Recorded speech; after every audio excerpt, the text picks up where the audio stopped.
Bengals vs. Commanders. Preseason Week 2 recap. What we learned from Cincy's 31-17 win. The Cincinnati Bengals got back in the win column on Monday night, taking down the Washington Commanders 31-17 in Week 2 of the 2025 preseason. It wasn't the prettiest performance in the world, especially early on, but there was plenty to unpack.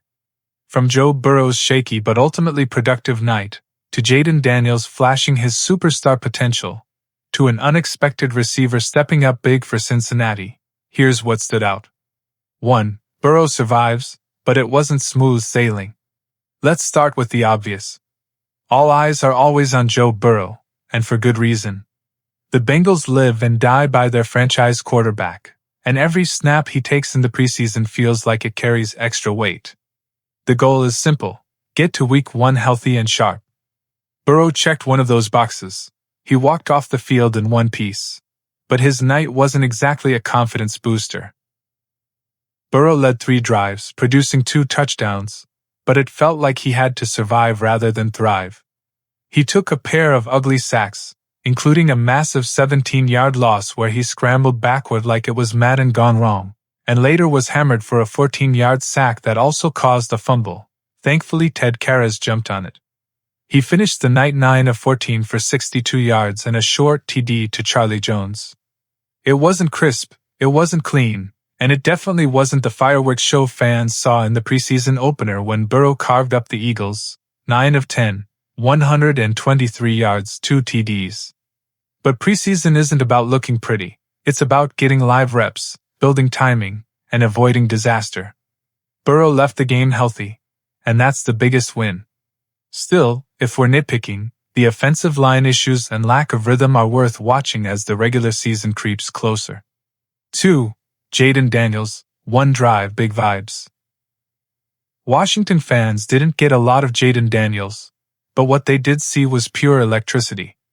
Making his 2025 preseason debut, Daniels stepped on the field and instantly lifted the energy. On his very first drive, he took the Commanders 74 yards in just 4 plays, finishing it off himself with a gorgeous 14-yard touchdown run. The best part? Daniels didn't even throw a pass. Instead, the Commanders leaned on explosive runs from Deebo Samuel, 19 yards on his very first touch in the burgundy and gold, and Chris Rodriguez Jr., a smooth 40-yard scamper. Then Daniels capped it off by weaving through the defense and breaking through a sad attempt at a tackle before turning on the Jets to the end zone. That was it, a cameo. But sometimes, 1 drive is enough to remind everyone why this guy has Washington buzzing. Even with Brian Robinson sitting out, Terry McLaurin still in a contract standoff, and multiple starting linemen sidelined, Daniels made it look easy. The Commanders may be in a precarious spot right now, but as long as number 5 is healthy, there's hope. 3.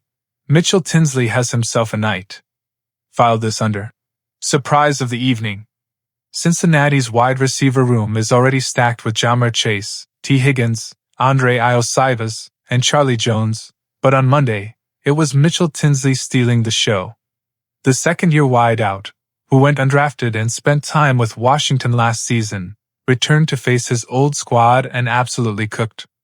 Tinsley posted 5 catches for 73 yards and 2 touchdowns, all in the first half.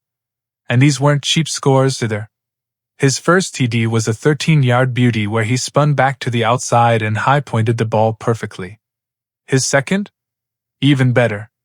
With just 6 seconds left in the half, Jake Browning lofted one up, and Tinsley went up over the defender, snagged it, and got both feet down at the back of the end zone. He even pulled off a ridiculous one-handed catch over the middle earlier in the game that might have been his best grab of the night. Tinsley's breakout puts him squarely in the conversation for a roster spot. With Jermaine Burton still a question mark and Burrow always looking for more weapons, Tinsley might have just forced the coach's hands. 4. Washington's run game can cook, without Robinson. One of the biggest storylines coming in was Brian Robinson's uncertain future. Trade rumors have been swirling, and the Commanders gave him the night off. That gave Washington's other backs a chance to shine, and they did just that. The very first play of the game? Deebo Samuel, lining up in the backfield, ripped off a 19-yard jet sweep. The next snap, Chris Rodriguez Jr. gashed the Bengals for 40 yards. 2 plays later, Daniels was in the end zone. On their very next drive, rookie Bill Croskey-Merritt joined the party with a 27-yard touchdown run. In just 6 rushing plays across those 2 series, Washington piled up 106 yards and 12 points. That's called making a statement. Add in veteran Austin Ekeler, who didn't play but was active on the sidelines coaching up the young guys.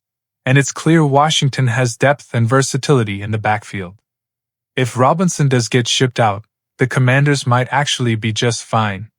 5. The Bengals' defense is a concern. Of course, part of Washington's early dominance on the ground came at Cincinnati's expense. Through 2 preseason games, the Bengals' defense has looked porous at best and downright leaky at worst. They gave up 34 points in a loss to the Eagles last week, then allowed Washington to run wild early on Monday. Yes, it's preseason. Yes, defenses often play vanilla coverages and avoid tipping their hand. But when you get gashed for 100-plus rushing yards in 2 drives, that's more than just keeping it simple. Lou Anarumo has work to do before Week 1. Final thoughts. This game had a little bit of everything. Burrow's struggles, but health, Daniels' electric cameo, Tinsley's breakout, and a rushing attack in Washington that looks dangerous even without Brian Robinson. The Bengals still came away with the win thanks to depth pieces stepping up and a strong second half. But the concerns on defense and in pass protection are real. The Commanders, meanwhile, don't feel like a finished product, far from it. But Daniels is already proving that he can make everything around him look better. That's the mark of a franchise QB. It's only preseason, but both of these teams gave us plenty to chew on as the regular season creeps closer.